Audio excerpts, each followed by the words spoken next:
दोस्तों आइए जानते हैं इस वीडियो में कि आखिर क्या ट्रिक है जिससे बागेश्वर धाम के धीरेन्द्र शास्त्री लोगों की मुश्किलों का हल आसानी से कर देते हैं। क्या वाकई में इसके पीछे कुछ ट्रिक है या कोई दिव्य शक्ति यानी कि हेवनली और सुपरनैचुरल पावर्स? अगर इसके पीछे कोई ट्रिक है तो क्या एविडेंस है? ऐसे ही हवा में तो बातें नहीं कर रहे हम। चलिए देखते हैं इस वीडियो में बागेश्वर धाम में होने वाले चमत्कारों का सच। अब आप धीरेन्द्र शास्त्री को मानो या ना मानो, ये आपके खुद के विश्वास की बात है। वो सही है या गलत वो एक सेपरेट टॉपिक है, लेकिन ये वीडियो सिर्फ और सिर्फ उनके लिए है जो ये जानना चाहते हैं कि आखिर सच क्या हो सकता है। साथ ही कुछ भटके हुए लोगों के लिए जो सवाल बिल्कुल ही नहीं पूछते। इस इंफॉर्मेशन एज में जहां हम सबसे पहले इंटरनेट से सब कुछ जानते और सीखते हैं, हमें साइंटिफिक टेम्पर को डेवलप करने की बहुत ज़्यादा ज़रूरत है। ये हमारे देश का कॉन्स्टिट्यूशन भी कहता है। ये बहुत ही ज़रूरी है कि हम खुद और आसपास के लोगों को सिखाएं कि इंफॉर्मेशन को कैसे साइंटिफिकली प्रोसेस किया जा सकता है। किसी भी कंक्लूजन में पहुंचने से पहले उसके पीछे फैक्ट्स, एविडेंस और अजम्पशंस को समझना बहुत ज़रूरी है। अब क्योंकि ये कहना गलत नहीं है कि कितनी कोशिश कर ले आप किसी भी टॉपिक पे सारे फैक्ट्स को इंटरनेट से कलेक्ट करके उनको आपस में जोड़ के बहुत ही मुश्किल से हम पूरा रिसर्च कर सकते हैं, और इसीलिए इसे हम एक केस स्टडी की तरह लेंगे। और क्योंकि ये एक केस स्टडी है तो ज़रूरी नहीं है यहाँ पे की गई बातों का डायरेक्ट कनेक्शन रियलिटी से हो, लेकिन एक बात तो तय है कि आपके दिमाग में पल रहे कुछ सवालों का जवाब आपको आज ज़रूर मिलेगा। तो चलिए सीधा चलते हैं टॉपिक पे और जंप करते हैं ट्रिक पे। तो दोस्तों चमत्कार यहाँ पे ये दिखाया गया है कि धीरेन्द्र शास्त्री जी लोगों की समस्याओं के बारे में पहले से ही जानते हैं और उसे एक पर्चे पे लिख देते हैं, और तो और वो उनकी समस्याओं का एक सल्यूशन भी देते हैं। ये सब वो कैमरा और माइक में करते हैं और लोगों के सामने, जिससे बहुत सारे लोग अपने दिमाग के हथियार पहले ही डाल देते हैं और उनकी बातों और चमत्कारों पे विश्वास करते हैं। तो अगर पॉसिबिलिटीज़ के स्टैंड पॉइंट से देखा जाए तो दो सत्य हो सकते हैं। एक कि उनके पास सही में कोई डिवाइन पावर है या उन्होंने कोई सिद्धि प्राप्त की है जिससे कि ये चमत्कार हो रहा है, और दूसरी पॉसिबिलिटी है कि ये कोई ट्रिक है। अब क्लियरली इस केस स्टडी या एनालिसिस को आगे बढ़ाने के लिए हम सिर्फ और सिर्फ दूसरी पॉसिबिलिटी को कंसिडर कर सकते हैं। पहली पॉसिबिलिटी तो विश्वास पे आधारित है, लेकिन जो एक विश्वास और अंधविश्वास के बीच में पतली सी लाइन होती है उसको समझने के लिए दूसरी पॉसिबिलिटी को भी लेना बहुत ही ज़रूरी है। तो चलिए मानते हैं ये एक ट्रिक है, और अगर ये एक ट्रिक है तो उसे आइडेंटिफाई करने के लिए इस एक्ट में कौन से प्रॉप्स, कौन से प्लेयर्स और एक्ट का क्या फॉर्मेट है ये जानना बहुत ही ज़रूरी है। ये वैसा ही है जैसे हमने कुछ पिछले वीडियोस में देख चुके हैं। तो इस चमत्कारी एक्ट में कुछ ऑब्जेक्ट्स जैसे कि कैमरा, माइक, स्टेज, पेन, पर्चा और जगह सिर्फ और सिर्फ बागेश्वर धाम, यहीं पे ये एक्ट की गई है। अब आते हैं कि ये एक्ट में कौन से प्लेयर्स हैं। तो मानते हैं सबसे पहले धीरेन्द्र शास्त्री जी खुद, जिनको हम बाबा या महाराज कहकर संबोधित करेंगे, बालाजी और उनकी दिव्य शक्तियाँ जिनका प्रकोप महाराज पे है, सेनापति जो महाराज की मदद करते हैं और वो अदृश्य है, भक्त जो अपनी समस्या लेके महाराज के पास आते हैं, और ऑडियंस या तो जो ऑनलाइन है या जो धाम पे मौजूद है। आइए अब एक नज़र फॉर्मेट पे डालते हैं। तो लगभग सारे चमत्कारों में ये फॉर्मेट कॉमन है। भक्त समस्या लेके धाम आता है, महाराज इन्फॉर्मेशन पर्चे पे लिखते हैं, भक्त महाराज को सुनता है और पर्चे में वही लिखा होता है जो भक्त की परेशानी होती है, और महाराज उस भक्त की परेशानी दूर कर देते हैं। तो अब ट्रिक को साइंटिफिकली समझने के लिए और इसका ब्रेकडाउन करने के लिए हम सबसे पहले कुछ एविडेंसेस को देखेंगे, उसके बाद उसमें हो रही कुछ पॉसिबिलिटीज़ को ऐड करेंगे, और फिर उन एविडेंसेस को कनेक्ट करके एक थियोरी पे पहुंचेंगे, जिसके कंक्लूजन के बाद हम वेरीफाई कर सकते हैं कि ये थियोरी सही है कि नहीं। अब चाहे आप कितना भी कैमरा एंगल और एडिटिंग कर ले, कुछ ऐसे रेयर वीडियोस जरूर मिलेंगे जहां से आपको सच अपने आप सामने आता हुआ दिखेगा। जैसे कि ये पहला है, बाबा कई बार अपने भक्तों को आगे बुलवा के उनके ऊपर हावी बुरी शक्ति या राक्षस को दूर भगाने का काम करते थे, और इसी को उतारने के लिए वो अक्सर बोलते हैं कि मार लगाई दी जाए। आइए कुछ ऐसे एविडेंसेस के बारे में देखते हैं। तो महाराज ने भीड़ में से इस एक शख्स को चुना और कहा तुम आगे आओ, जिससे कि महाराज उसे स्टेज में सबके सामने कहे कि मार लगा दी जाए और उसे मार मिले और उसकी बुरी शक्तियाँ निकल जाए। तो ध्यान से देखिए इस वीडियो में। यहाँ आदमी को मार लगानी शुरू हुई है और अब कुछ महीनों बाद फिर से ये आदमी दिखता है।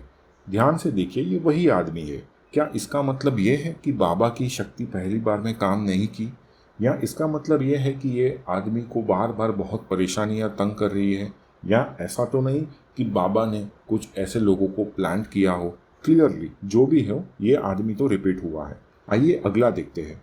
बाबा कई बार भक्तों के सामने उन्हें कहते हैं कि तुम माइक उठा के बात करो, और जैसे ही मार लगती है भक्त पीड़ित होके इधर उधर गिरता है।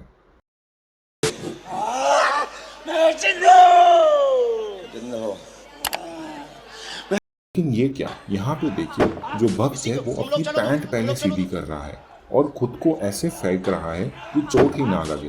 इससे हम ये जरूर कह सकते हैं कि भक्त सब कुछ कोई शक्ति से नहीं करता है, बल्कि खुद की मर्जी से भी कुछ करता है। आइए तीसरे एविडेंस की तरफ चलते हैं। कई बार लोग बाबा जी की बात से डिसएग्री करते हैं, जैसे कि यहाँ पे अगर आप ये रिकॉर्डिंग ध्यान से देखेंगे तो यहाँ पे ये महिला बोल रही है महाराज से कि मेरे माँ बाप ने बहुत पैसे दे के मेरी शादी की है।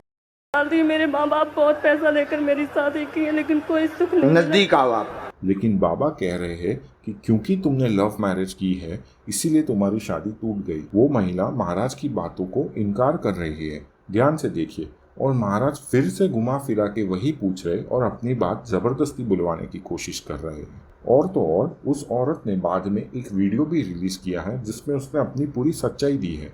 सुनिए। माफिया, मेरा पति गुंडा, मेरे पति के बारे में कुछ नहीं बोला, मेरे बारे में झूठी। चलते हैं आगे और पर्चे की तरफ ध्यान देते हैं। तो बाबा ने एक न्यूज रिपोर्टर को आगे बुलाया और कहा, जो मेरे पर्चे में लिखा है वही तुम पूछने वाले हो, और मेरे पर्चे में लिखा है कि तुम कौन सी कंपनी से हो, तुम्हारा यूट्यूब चैनल का नाम कौन सा है। तो ये क्लिप में आप ध्यान से सुनिए कि बाबा ने क्या नाम बताया। हमने आज तक सुनी ही नहीं है जी, लेकिन हाँ जी, हमें ये ज्ञात था, तो जब हम दरबार में बैठे थे तब 2 पर्चे बनाकर हमने पहले ही रख लिए थे। ये क्या लिखा है? एक व्यक्ति परीक्षा लेने आएगा, बीच में टोकेगा, बदतमीजी करेगा, नालायक है, उसको बुलाने की आवश्यकता नहीं, ठिकाने लगा भी देना है, और टीम मोजोस्को से आएगा और अब इस पर्चे को देखिए।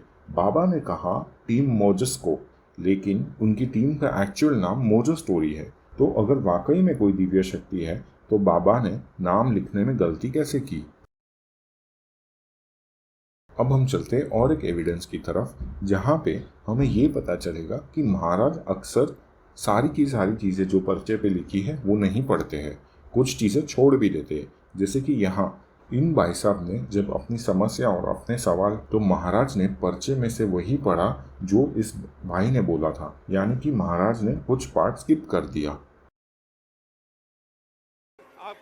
घर में गंदी शक्ति, बेटा का दिमाग काम नहीं करता है, बुद्धि बंदी है, जन्मजात आयु से पीछे चल रहा है, गोलू रिश्तेदार के माध्यम से आए हैं, बालक 3 साल में ठीक हो जाएगा, आशीर्वाद है। देखिए पर्चे पे आपको और ऐसे कई एग्जाम्पल्स मिलेंगे जहाँ पे कुछ लोगों ने आके बोला है कि वहाँ पे धाम में बताई हुई सारी बातें पर्चे पे लिखी है। ऐसी कुछ भी बात नहीं है जो मैंने नहीं बताई हो। तो चलिए अब सारी कड़ियाँ जोड़ते हैं और देखते हैं कि बाबा की ट्रिक आखिर कैसे फॉर्म होती है। स्टेप 1, बाबा या इनका ग्रुप कुछ ऐसे लोगों को टारगेट करता है जिनकी समस्याएं इतनी बड़ी होती है कि वो पूरी तरीके से मेंटली टूट गए होते हैं, जो जगह जगह अपनी प्रॉब्लम्स के बारे में लोगों को बताते हैं, कहीं और महाराजों के पास जाके।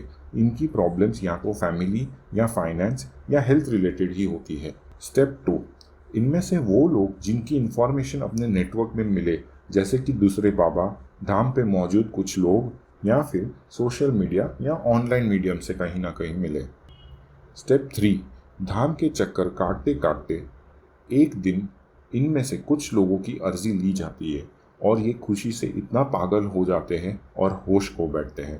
रोज लोगों को देख देख कर इनको विश्वास ही नहीं आता कि इनका भी नंबर लग गया है, और बाबा इनको इनकी समस्या इनके सामने माइक पे सुनाते हैं।